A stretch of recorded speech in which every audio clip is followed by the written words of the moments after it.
भगवती तुलसी की कथा।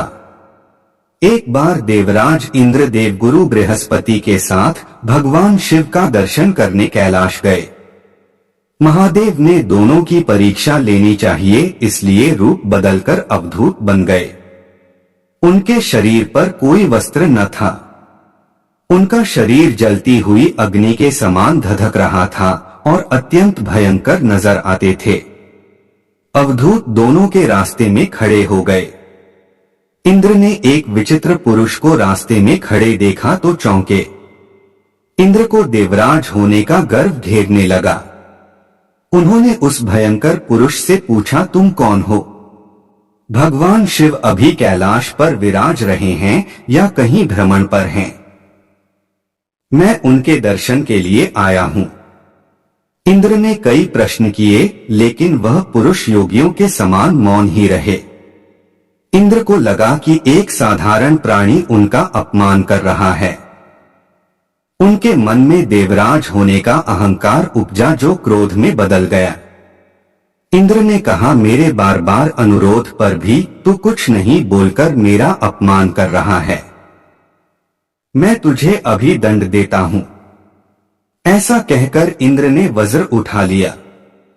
भगवान शिव ने वज्र को उसी समय स्तंभित यानी जड़ कर दिया।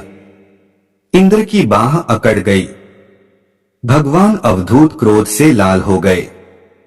बृहस्पति उनके चेहरे पर आई क्रोध की ज्वाला को देखकर समझ गए कि ऐसा प्रचंड स्वरूप महादेव के अतिरिक्त किसी का नहीं हो सकता। बृहस्पति शिवस्तुति गाने लगे। उन्होंने इंद्र को भी महादेव के चरणों में लेटा दिया और बोले, प्रभु इंद्र आपके चरणों में पड़े हैं, आपके शरणागत हैं। आपके ललाट से प्रकट अग्नि इन्हें जलाने को बढ़ रही है। हम शरणागतों की रक्षा करें। बृहस्पति ने विनती की, प्रभु भक्तों पर आपकी सदा कृपा बरसती है। आप भक्त वत्सल और सर्वसमर्थ हैं। आप इस तेज को कहीं और स्थान दे दीजिए ताकि इंद्र के प्राणों की रक्षा हो। भगवान रुद्र ने कहा, बृहस्पति मैं तुम पर बहुत प्रसन्न हूं। इंद्र को जीवन दान देने के कारण तुम्हारा एक नाम जीव भी होगा। मेरे तीसरे नेत्र से प्रकट इस अग्नि का ताप देवता सहन नहीं कर सकते, इसलिए मैं इसको बहुत दूर छोड़ूंगा। महादेव ने उस तेज को हाथ में धारण कर समुद्र में फेंक दिया। वहां फेंके जाते ही भगवान शिव का वह तेज तत्काल एक बालक के रूप में परिवर्तित हो गया। सिंधु से उद्भव होने के कारण उसका नाम सिंधुपुत्र जलंधर प्रसिद्ध हुआ। जलंधर जिसका नाम शंखचूड़ भी हुआ, शिव के तेज से उत्पन्न हुआ था, इस कारण परम शक्तियों से संपन्न था। वह देवों से भी ज्यादा शक्तिवान था। वह उस तेज से पैदा हुआ था जो इंद्र को समाप्त करने वाला था, इसलिए असुरों ने उसे अपना राज बनाया। अवधूत रूप में यह लीला करने के बाद महादेव अंतर्धान हो गए। इंद्र के गर्व का भंजन भी हुआ, भगवान के दर्शन भी हो गए। तुलसी से जुड़ी एक कथा बहुत प्रचलित है। श्रीमद् देवी भागवत पुराण में इनके अवतरण की दिव्य लीला कथा भी बनाई गई है। एक बार शिव ने अपने तेज को समुद्र में फेंक दिया था। उससे एक महातेजस्वी बालक ने जन्म लिया। यह बालक आगे चलकर जालंधर के नाम से पराक्रमी दैत्य राजा बना। इसकी राजधानी का नाम जालंधर नगरी था। दैत्यराज कालनेमी की कन्या वृंदा का विवाह जालंधर से हुआ। जालंधर महाराक्षस था।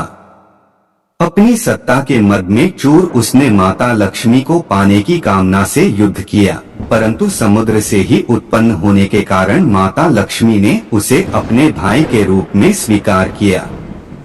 वहां से पराजित होकर वह देवी पार्वती को पाने की लालसा से कैलाश पर्वत पर गया।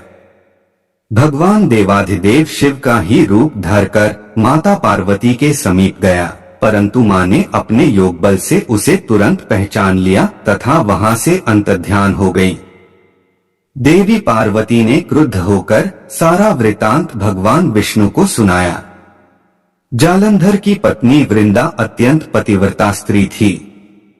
उसी के पतिव्रत धर्म की शक्ति से जालंधर न तो मारा जाता था और न ही पराजित होता था। इसीलिए जालंधर का नाश करने के लिए वृंदा के पतिव्रत धर्म को भंग करना बहुत जरूरी था। इसी कारण भगवान विष्णु ऋषि का वेश धारण कर वन में जा पहुंचे, जहां वृंदा अकेली भ्रमण कर रही थीं। भगवान के साथ 2 मायावी राक्षस भी थे, जिन्हें देखकर वृंदा भयभीत हो गई। ऋषि ने वृंदा के सामने पल में दोनों को भस्म कर दिया। उनकी शक्ति देखकर वृंदा ने कैलाश पर्वत पर महादेव के साथ युद्ध कर रहे अपने पति जालंधर के बारे में पूछा।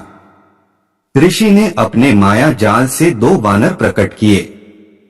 एक वानर के हाथ में जालंधर का सिर था तथा दूसरे के हाथ में धड़।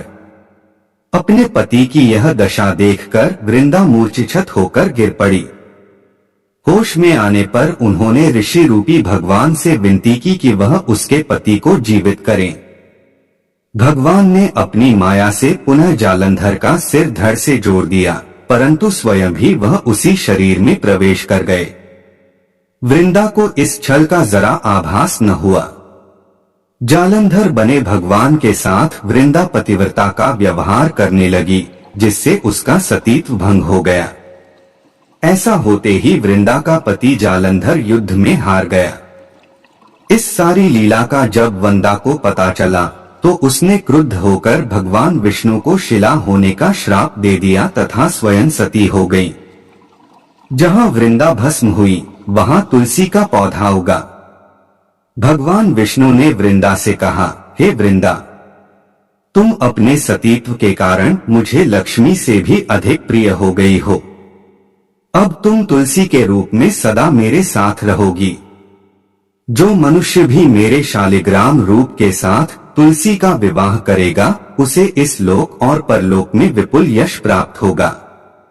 जिस घर में तुलसी होती है, वहां यम के दूत भी असमय नहीं जा सकते।